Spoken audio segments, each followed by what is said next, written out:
can babble all you want. But we're not gonna let you get away with this.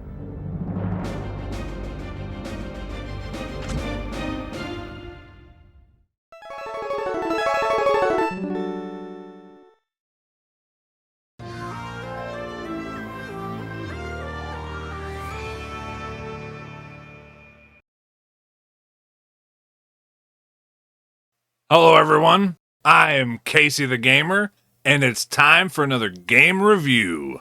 The Mavericks are back, and it is up to X, Zero, and Axel to battle them again. It's time for Mega Man X8.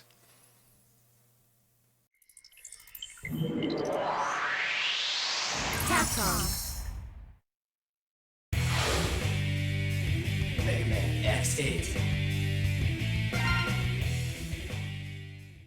Mega Man X8 was developed by Capcom and released on December 7th, 2004 in North America and March 10th, 2005 in Japan for the PlayStation 2. Like Mega Man X7, X8 was one that I didn't get right away, and I ended up borrowing a friend's copy so I could play it for a bit. I was very happy when I got my own copy, and I dumped even more hours into it.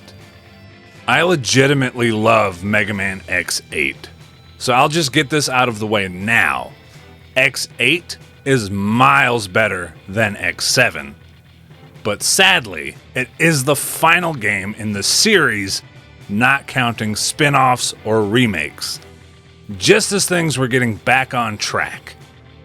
That doesn't mean that X8 doesn't have its faults. There are a few. But now it's time to take a closer look at Mega Man X8.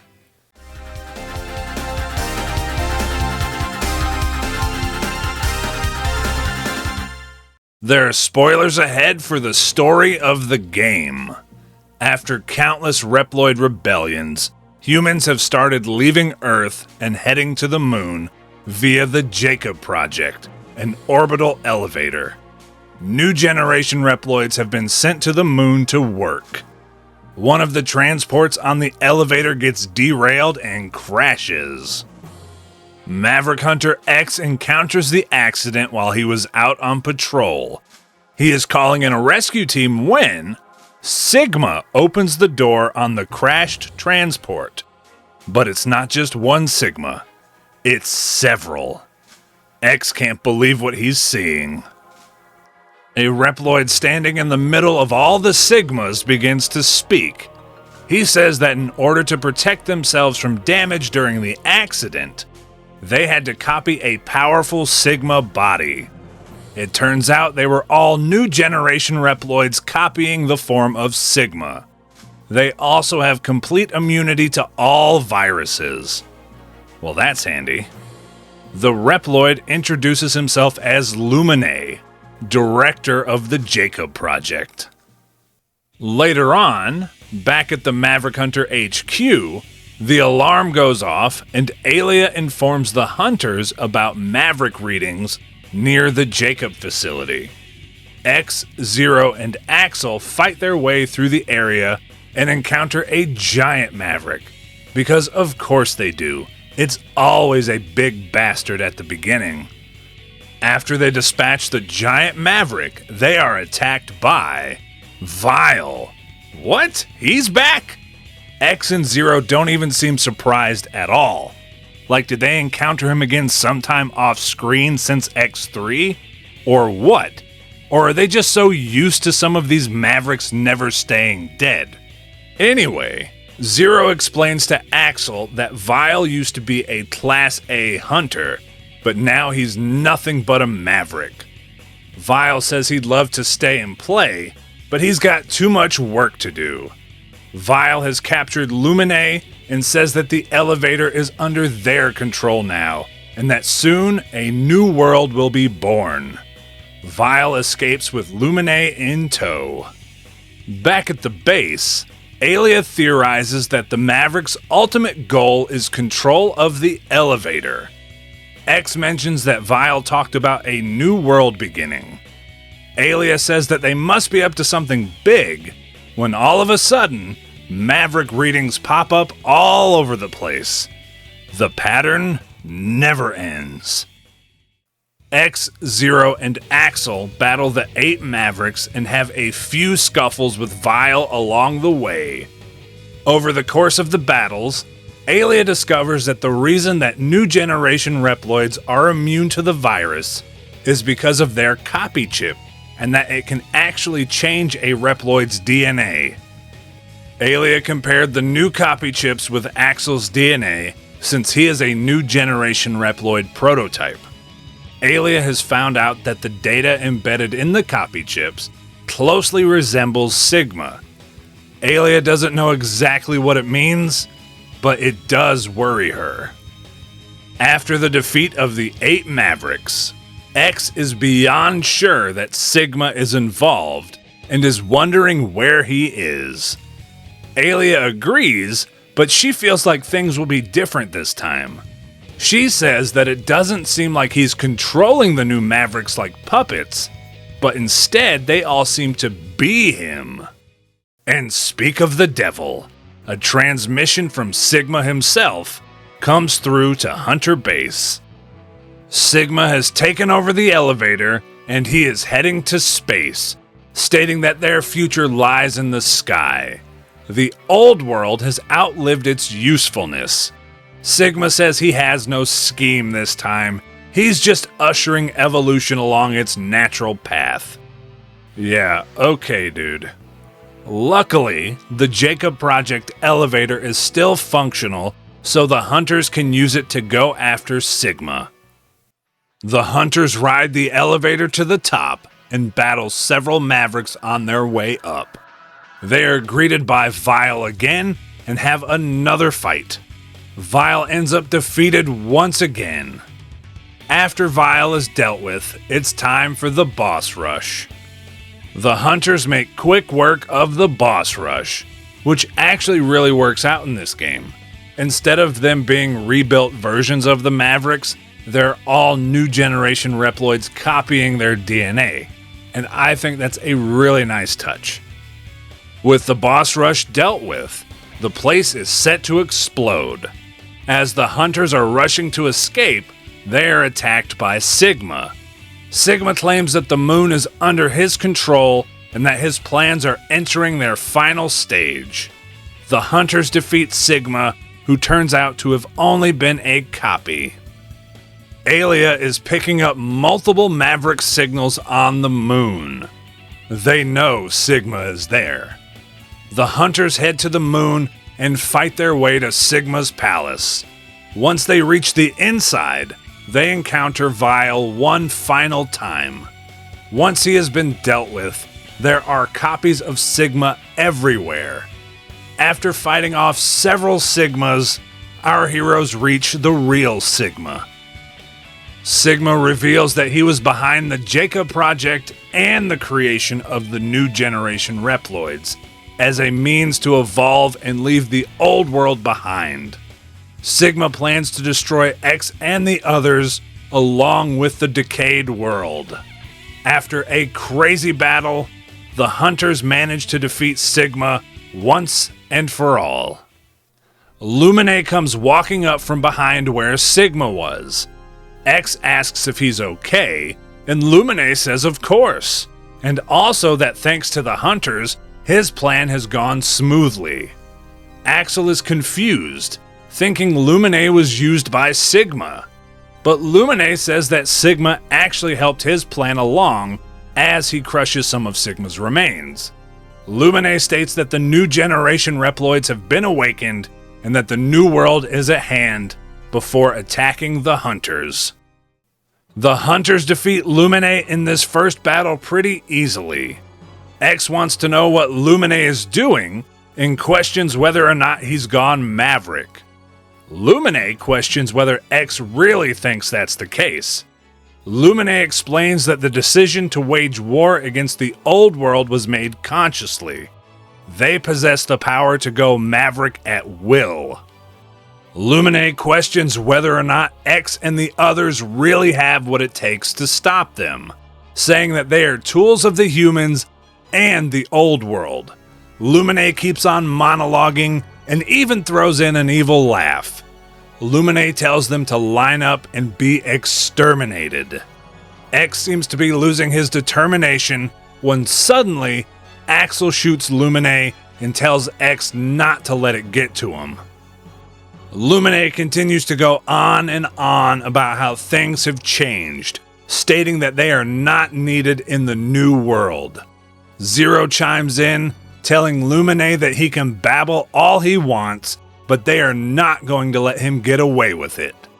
X regains his composure, and our heroes prepare to continue the battle. Lumine transforms into his new form, and the fight begins again. The hunters defeat this form of Lumine as well after a crazy fight. Lumine says that despite his defeat, it's too late to stop what's already begun. Lumine's body is now just a lifeless husk, and it begins to crack. Axel steps forward to investigate, and tentacles burst out of Lumine's body, attacking Axel, knocking him unconscious. Zero slashes at the tentacles as X unleashes a charge shot, destroying Lumine's body. X reports to base saying that Axel was injured, but he's fine and that they are heading home. Now, like with the last couple games, each character has their own ending, but they're kind of connected to a longer scene that plays after them, at least in X and Zero's case. Axel's ending plays after that longer scene, and after the credits too, for that matter. In X's ending, X thinks about what Lumine said. Lumine described this whole situation as evolution, and X wonders that if Lumine is right, then what are they doing? In Zero's ending, he also reflects on things that Lumine has said. Zero thinks that if what Lumine said was correct, it means that Sigma won't be coming back. Zero hopes that means he won't have to fight anymore, as he looks over at X. After those two endings, Zero comes over to X and bets that he's been thinking about what Lumine said. Zero tells X not to let it get to him. Just becoming Sigma could hardly be called evolution. Zero says that if the day ever comes where they are destined to join the scrap heap, that they still have to fight, not just against Mavericks, but against their own destiny as well. The camera pans out as they continue to ride the elevator back down to Earth. Axel's ending is very short. It's just a very brief shot of something glowing inside of his damaged head crystal. With news of Lumine going Maverick reaching the ears of those in power, production on new generation Reploids was cancelled, and the manufacture and use of copy chips would be terminated. But because of the need of new generation Reploids for the space work, production resumed a few years later. And the game ends on a note from Dr. Light. Humans and robots living together in harmony and equality. That was my ultimate wish. And that is the story for Mega Man X8. And it ends leaving me wanting more. I've been waiting years to figure out what could have happened to Axel at the end. And the game also introduced a couple of new navigators, Lair and Palette. Lair seems to have a crush on Zero, and there's a couple of really fun scenes with that. Palette doesn't really do much in the story, but she is involved in some of the conversations. I would have loved to have seen more of them in future games, but there hasn't been one to continue the story yet. I keep hoping for a Mega Man X9, whether it tries to bridge the gap between the X series and the Zero series, or just does its own thing. I don't care. It's been too long since the last proper X game, or just X game in general, and I want more. Like I said in the intro, just as things were getting back on track too. But yeah, I like the story for Mega Man X8. Overall, I thought it was really, really good. especially since they seem to have gotten X as a character back on track.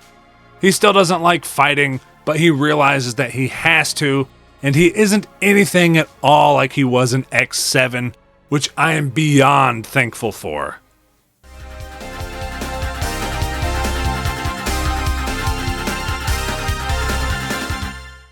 Time for the gameplay. First things first, as you may have noticed, Mega Man X8 has gone back to the 2D style from Mega Man X1 through X6, just using 3D models and all that. It completely does away with the 3D gameplay sections from X7, and I am definitely thankful for that. The gameplay in X8 feels really damn good overall. As always, you run, jump, dash, shoot, and slash your way through the stages while dealing with all manner of obstacles and enemies. X, Zero, and Axel all make a return as playable characters, and all three play like they have in the previous games. X and Axel are still the ranged characters, with X getting the powerful charge shots, while Axel has the rapid-fire pistol. And Zero is once again the close-range character with his Z-Saber, although some of his new weapons give him some extra range. Like in X7, Zero gets some new weapons instead of just having the Z-Saber. The majority of them have to be found in the stages and purchased from the item shop. More on that later. Zero's weapons include the D-Glaive, returning from X7, the B-Fan, which is a pair of fans, the T-Breaker, which is a giant hammer, the K-Knuckle, which is a pair of brass knuckles for some good old-fashioned hand-to-hand action, and the final new weapon for Zero is the Sigma Blade, which is a huge sword that Sigma uses in his boss fight at the end. Once you beat Sigma, it is available for purchase in the item shop, and it is so damn cool. Definitely my favorite of the weapons for Zero in this game. Axel also gets new weapons to use in the game like he did in X7. These are obtained from beating bosses. Axel gets weapons like a grenade launcher, a laser, a flamethrower, and a Gatling gun, as well as many more. The Gatling gun and the grenade launcher are my favorites. In addition to the weapons, Axel once again comes equipped with the Copy Shot ability that lets him transform into other Reploids and use their abilities, which is needed to find several of the items throughout the game. Thankfully in X8, it doesn't take forever to kill an enemy with the Copy Shot. It feels so much better to use in this game. X once again gets some brand new armor. Technically 3, but only 2 that actually do something. There is the neutral armor, which doesn't really do anything, and there is also the Icarus and the Hermes armor. When you find an armor capsule for the first time, you are given the neutral armor as well as whatever piece you were going for. The neutral armor does have one use. It lets you mix and match pieces from the Icarus and Hermes armors, which I think is a really cool concept.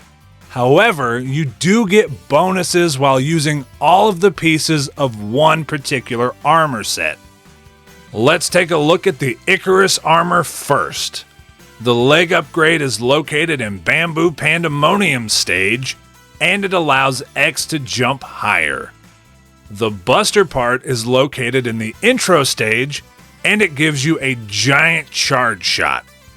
The body part is located in Earth Rock Trilobite stage, and it halves the damage you take and converts it into the recover gauge. More on that later as well. The head upgrade is located in Gravity Antonian stage, and it covers you in a damaging aura when you jump. It's really cool. Now for the Hermes armor. The leg upgrade is located in Burn Rooster stage, and it allows you to move faster, and it makes you invincible while you dash. The Buster part is located in Optic Sunflower stage, and it lets you shoot out 3 mini charge shots in 3 different directions. The body upgrade is located in Dark Mantis' stage, and it makes it to where X takes 2 less units of damage, meaning enemies that do low damage can't hurt you. And the head parts are located in Avalanche Yeti stage, and it allows X to charge up his attacks faster. So when you use a complete set of either armor, it unlocks the Giga attack for that armor. For the Icarus armor, it gives you the Giga Crash, which destroys or damages nearby enemies on screen. The Hermes armor gets the X-Drive ability. The X-Drive gives you a huge boost to all of the abilities that the Hermes armor grants you. I haven't mentioned the heart tanks and the sub-tanks and all of that stuff yet in this review. Surely they're still in the game, right? Well, sub-tanks and weapon energy tanks do make a return, but heart tanks as we have known them so far are not in the game. And you don't even find the sub-tanks as we knew them in the stages. Things are a bit different in this game. I mentioned an item shop earlier, and this is where you'll get all of your upgrades. The currency of everything in the game is medals. You use medals to buy things from the shop. Certain special medals need to be found in the stages in order to gain new items and upgrades or weapons in Zero's case. So yeah, your life upgrades and sub-tanks will be purchased from the item shop. While I do miss finding the heart tanks and all that, realistically, you were only upgrading one character's health in the previous games. In X8, you can buy life upgrades for every character, so that's awesome. Also for the sub-tanks, you can fill them up at the item shop as well, so that cuts down on some of the grinding for health. However, one of my complaints about Mega Man X8 now that I'm older and don't have as much time as I did when I was younger is that the game is a little bit grindy if you want to get everything. The item shop also includes things like retry chips and other various power-ups for your characters. Pretty much everything you unlock has to then be purchased from the item shop, which kinda sucks and goes back to the game being grindy. Thankfully, the game is super fun to play. So, in case it didn't go without saying, returning from Mega Man X7 is the partner system. You still take 2 characters of your choice with you per stage, and it's tons of fun. I wish they would have let us have all 3, but 2 still works. Speaking of the recover gauge that I mentioned earlier, when your character takes damage, some of your health bar will be red. This is how much health your character can regain when you swap to the other character.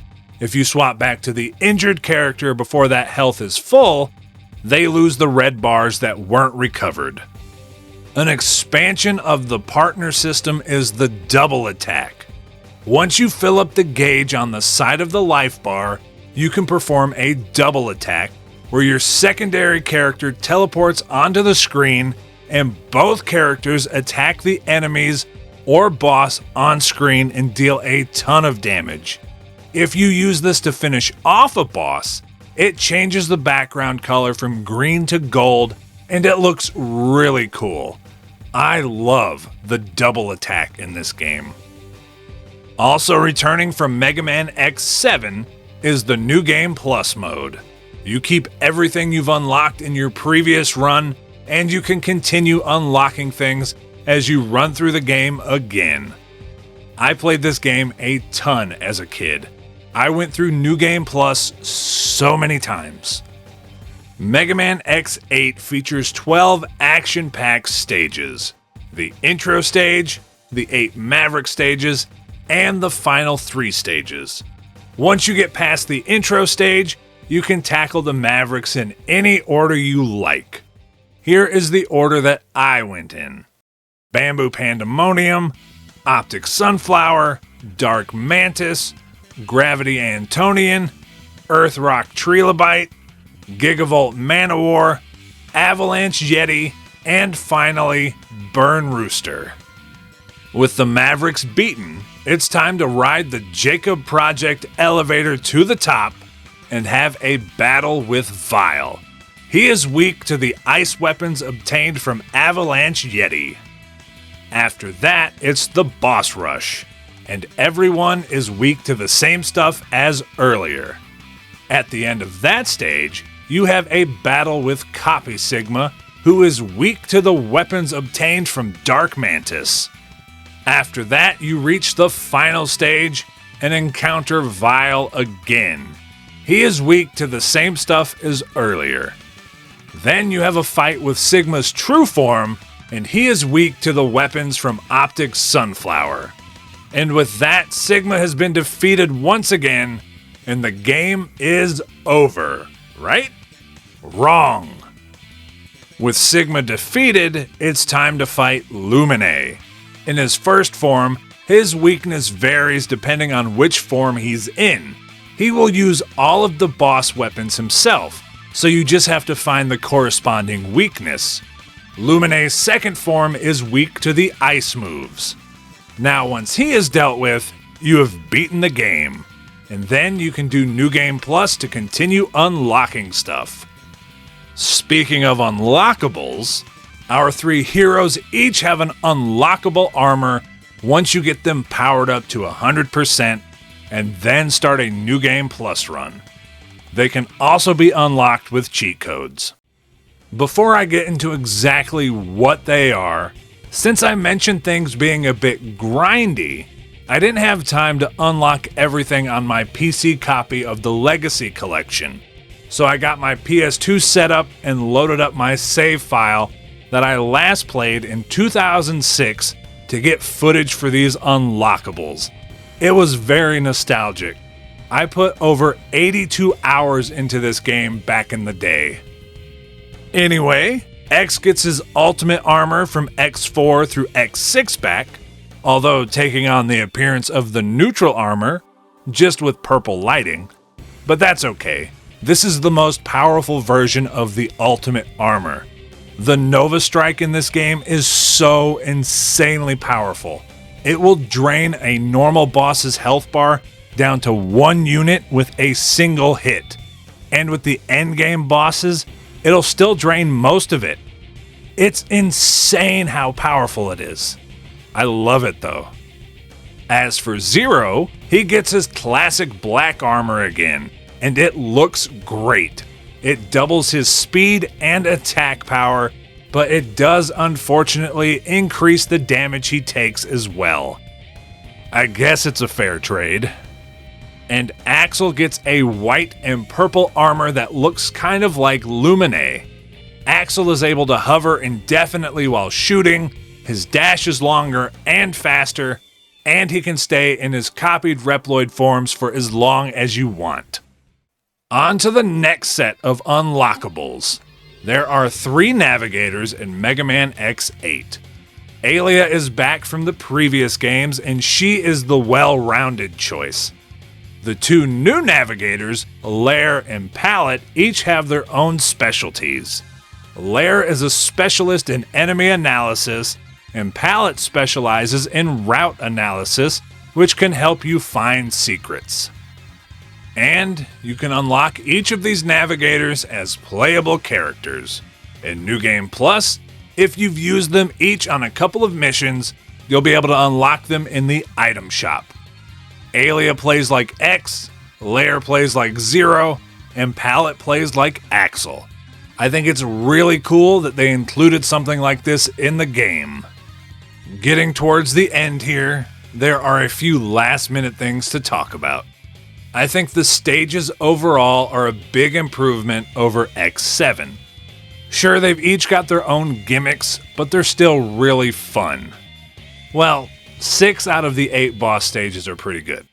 There are 2 Ride Chaser stages in the game, Avalanche Yeti and Gigavolt Man-O-War. Overall, I prefer Avalanche Yeti's stage because it's more straightforward. You just fight enemies and avoid bottomless pits until you reach the end. On Gigavolt Manowar stage, you're actually chasing the boss the whole time, and you have to damage him enough to make him stop so you can actually fight him. If you don't stay on him, you will eventually lose and have to start over. It wouldn't be so bad if Gigavolt Manowar didn't talk so damn much the whole time. I will, however, gladly take both of these Ride Chaser stages over the one in X7. Burn Rooster's stage was kind of unique. Normally, once you beat the boss, that's it, and you teleport out. Well, I guess in that one, you're so far down that they can't teleport you out of there, and you have to climb back up to the top while running away from rising lava. Well, I remember a particular incident when I was younger. I was playing this at a friend's house, and we were at this part. And I said something about how much it would suck if I died during this. No sooner were those words out of my mouth, I died by falling into the lava right before reaching the spot I needed to get to. We've never forgotten it. It was so funny. I was so mad at the time, but it's so funny to think back and laugh about. And the final stage is riddled with spikes, as well as copies of Sigma. The Sigmas aren't too bad, but I've definitely had my fair share of deaths because of all of the spikes. So many damn spikes. They're everywhere. Overall, though, Mega Man X8 is great and a nice return to form after the disaster that was Mega Man X7.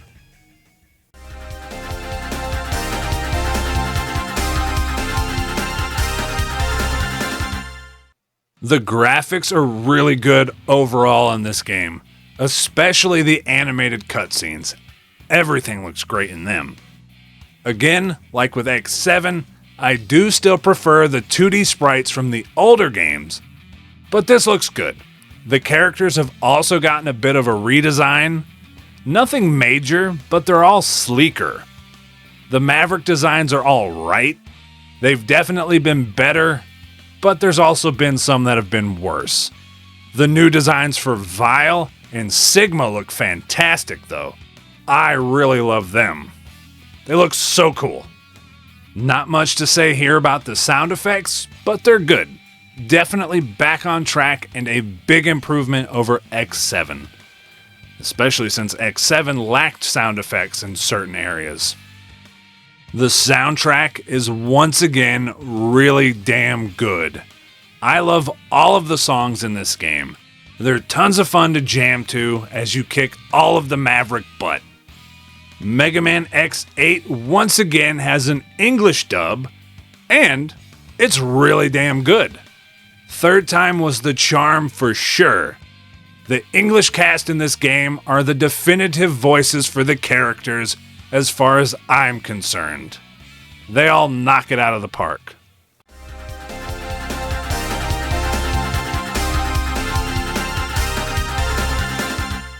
And that is Mega Man X8, the final game in the mainline X games. There are a few spin-offs out there, Mega Man Extreme 1 and 2, Mega Man X Command Mission, and a remake of the first game called Maverick Hunter X. And I will be covering all of those very soon. Mega Man X8 is a great game and a huge breath of fresh air after the last two games in this series. It really felt like things were back on track. So it does sadden me that they haven't done more with the series yet. I want to see more with the long-running characters and the new characters introduced in this game. Maybe one day. Maybe. I'll never give up hope. Anyway, I definitely recommend checking Mega Man X8 out. And when I dive back into the series, I will be checking out Mega Man Extreme 1 for the Game Boy Color. Thank you all so much for watching. I greatly appreciate it. Go ahead and like, comment, subscribe, and all that good stuff.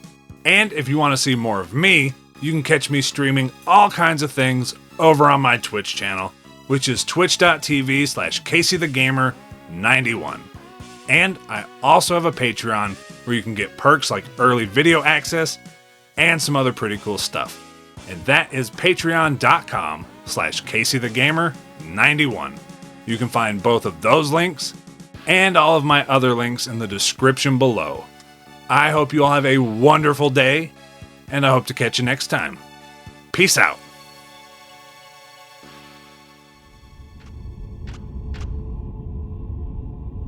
I bet you've been thinking about what Lumine was saying a while ago. Well, don't let it get to you. Just becoming Sigma could hardly be called evolution.